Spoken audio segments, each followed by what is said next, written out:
আজকে সবাইকে একটা নতুন জিনিসের সঙ্গে পরিচয় করাবো। এটা কি মাশরুম না অন্য কোনো টাইপের কিছু একটা?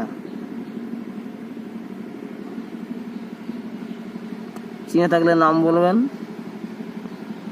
যদি আমি এটা চিনতে পারছি না।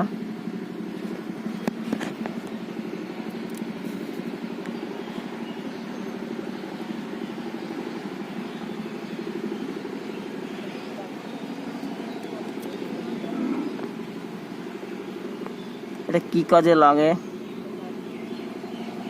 ছত্রাক, মাশরুমই হতে পারে, যেটাকে আমরা বলি ব্যাঙের ছাতা।